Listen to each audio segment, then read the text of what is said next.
Le tennis de table est un sport d'opposition de raquettes, pratiqué en individuel ou en double, dont l'objectif est de renvoyer une balle une fois de plus que son adversaire à l'aide d'une raquette. Selon le règlement officiel, les joueurs s'affrontent pendant 3 manches de 11 points. Toutes les situations que vous allez observer ont été réalisées avec des personnes en fauteuil roulant et peuvent être mises en place avec des personnes debout, avec ou sans aide.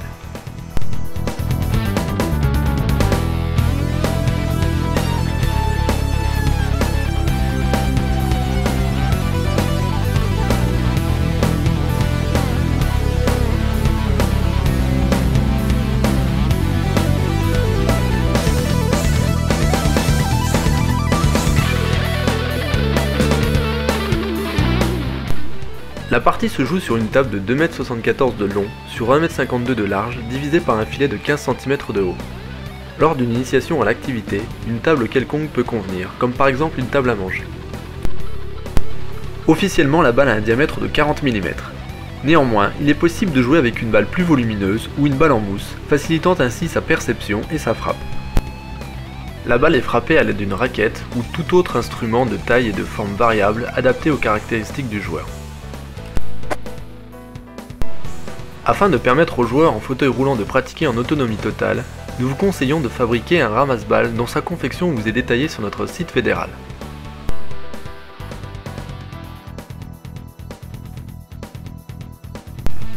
Avant de débuter l'initiation, il est important que le joueur saisisse correctement la raquette comme le démontrent ces images. Ainsi, la prise de la raquette est très importante pour la réalisation de certains coups. Pour une bonne prise en main, elle doit être pincée entre le pouce et l'index.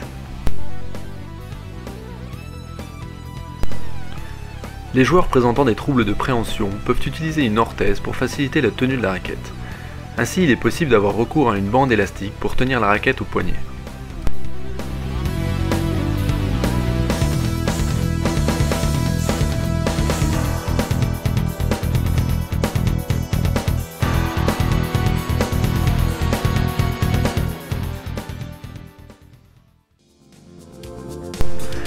Afin de se familiariser au maniement de la raquette, il est important de commencer par des manipulations simples de la balle avec la raquette.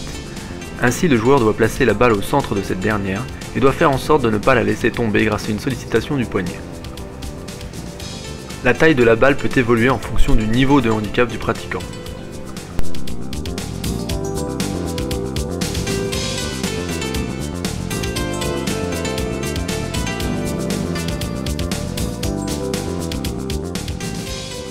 Vous pouvez également réaliser cette situation avec une balle sur laquelle vous avez dessiné un repère que vous devez toujours avoir en vue.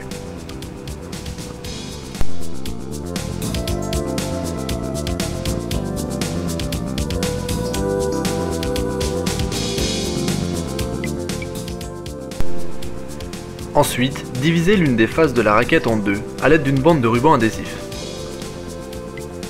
Le joueur tente de maintenir la balle quelques secondes dans la même zone avant de faire de même dans l'autre. Pour complexifier cette situation, la surface de la raquette est divisée en 4 zones. Le joueur doit alors passer la balle d'une zone à l'autre, comme bon lui semble, ou à l'annonce de l'animateur. Enfin, cet exercice peut également être réalisé en mouvement, grâce à un animateur qui vient perturber l'équilibre de la balle sur la raquette, en déplaçant le fauteuil du pratiquant dans différentes directions. Une fois la raquette bien en main et l'équilibre de la balle maîtrisé, le joueur peut aborder le jonglage. Ainsi, le joueur tente de réaliser le maximum de jongles avec une balle de tennis de table. Cette situation est d'abord effectuée en coup droit, puis en revers. Néanmoins, le revers est souvent plus facile à exécuter que le coup droit, surtout pour une personne en fauteuil. Pour réaliser un jongle, il n'est pas nécessaire de frapper fort, car seul le rythme est important. Pour cette situation, l'utilisation d'un panier de balles à portée de main du joueur est obligatoire afin de lui permettre de réaliser la situation sans temps d'arrêt.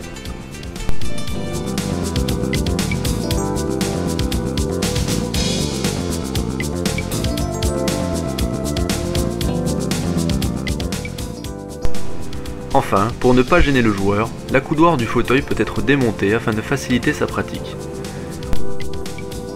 Il est possible d'utiliser une balle plus volumineuse dans le but de réduire la difficulté tout en augmentant la réussite. Pour rendre accessible cette situation à tous, la balle de tennis de table peut être remplacée par un ballon de baudruche de différentes tailles. Le ballon de baudruche va permettre de ralentir au maximum le rythme de l'action.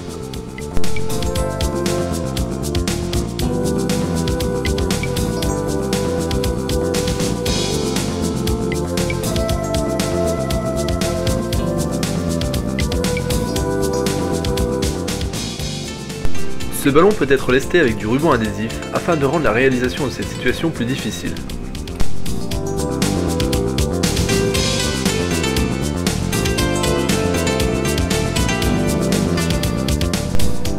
Dès lors que le jongle en coup droit et en revers semble maîtrisé, le joueur tente de jongler en alternant le coup droit et le revers à chaque rebond de la balle sur la raquette.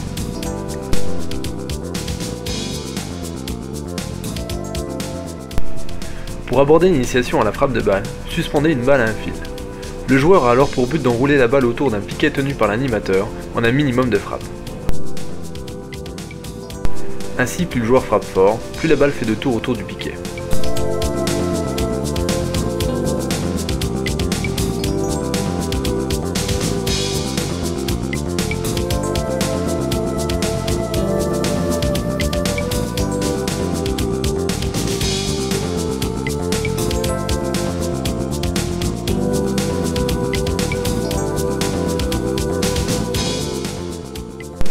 L'utilisation d'une balle attachée à un support, piquet ou portique, va permettre de privilégier la répétition du geste, en réduisant les difficultés de lecture de trajectoire que peut rencontrer le débutant.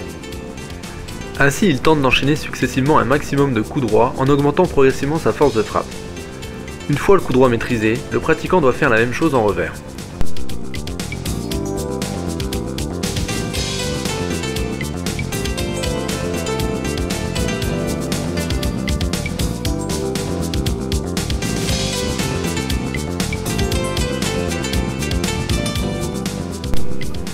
Sur le même principe que précédemment, et afin de permettre au joueur de maîtriser sa force de frappe, le joueur doit envoyer une balle dans chaque zone, de la plus proche à la plus éloignée.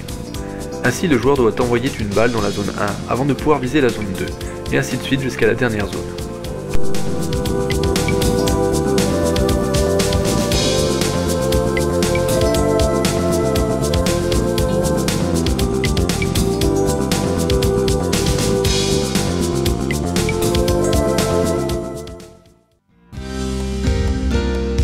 Il est préférable pour démarrer de placer le joueur en fauteuil près de la table, sans accoudoir et avec les freins. Et il est important de ne pas avoir sous la table des barres au niveau des tibias de manière à éviter les chocs en fauteuil.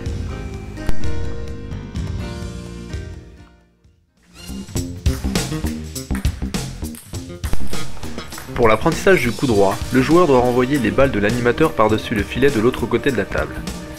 L'animateur lance les balles à la main, toujours dans le même secteur sans effet et avec une trajectoire constante, afin de faciliter sa lecture par le pratiquant. L'utilisation d'un panier de balles est la solution la plus simple pour obtenir rapidement des résultats.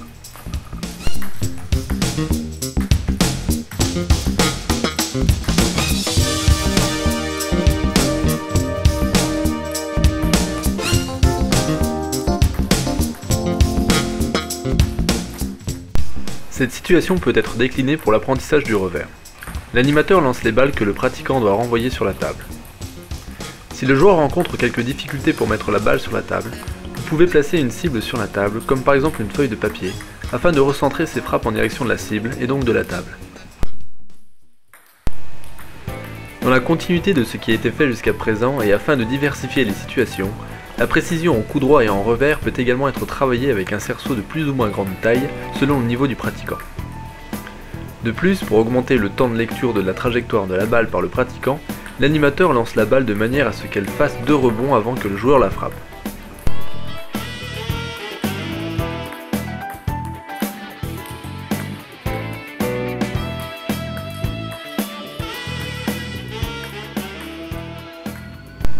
Par la suite, afin de complexifier cette situation de précision, la taille de la cible peut être diminuée ou remplacée par un gobelet.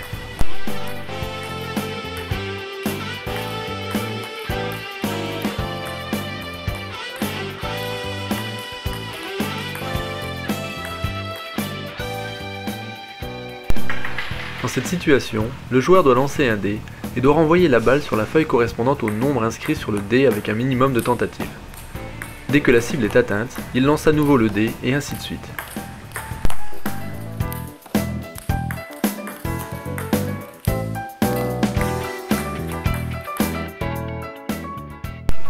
Au cours de cette situation, des feuilles de 2 couleurs sont disposées en damier sur une partie de la table.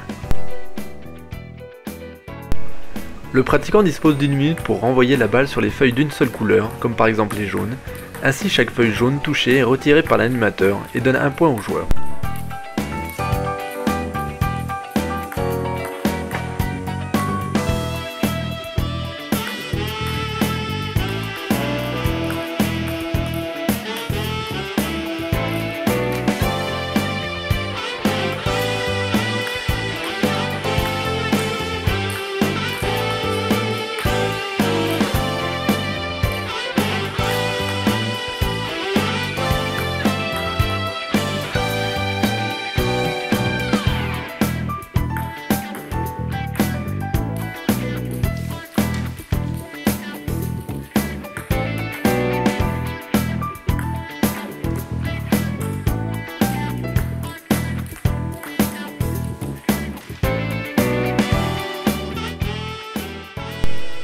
Pour cette situation, le joueur dispose de 10 balles pour inscrire un maximum de points, en renvoyant la balle sur les différentes cibles matérialisées par des feuilles de papier.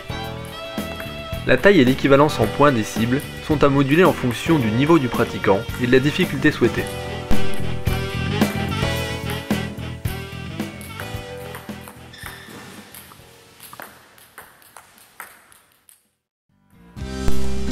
Le service est important au tennis de table, et son apprentissage doit être simple, sans trop tenir compte de la réglementation dans un premier temps. Ainsi, l'objectif de cette situation est de réaliser une mise en jeu simple.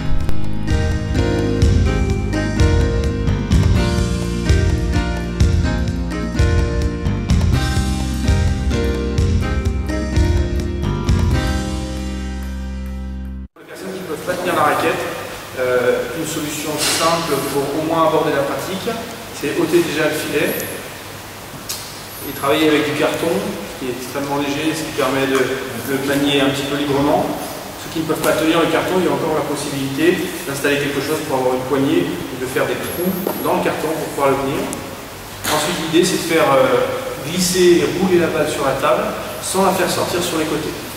S'il y a un problème par rapport à la sortie du côté, il suffit de mettre des rambardes sur le côté qui peuvent être réalisées avec des séparations par exemple, ce qui empêchera la balle de sortir.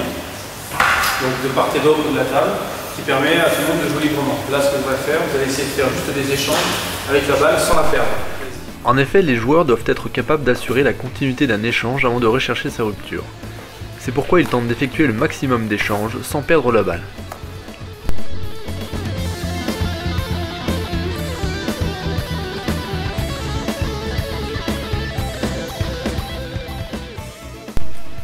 Si le pratiquant n'a pas assez de force pour renvoyer la balle sur la longueur d'une table de tennis de table, vous pouvez utiliser la largeur de celle-ci pour pratiquer.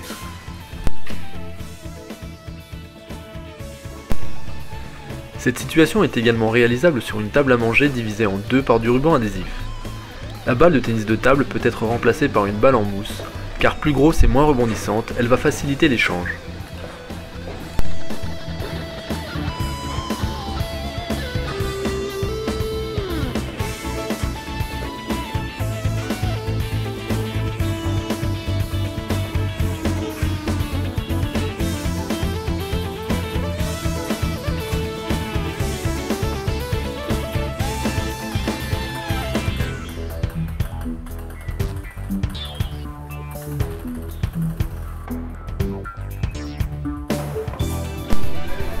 Dans le but d'aborder les échanges avec rebond, le filet peut être retiré dans un premier temps, afin de faciliter la continuité de l'échange entre les deux joueurs.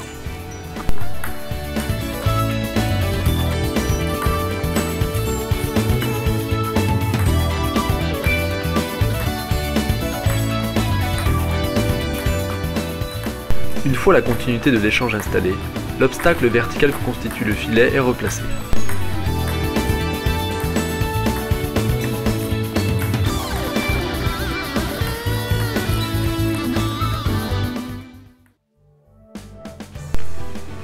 Vous pouvez réaliser un match de 11 points avec 2 services chacun sur une table sans filet en faisant juste glisser la balle. Le point est perdu si la balle sort sur les côtés ou par le fond.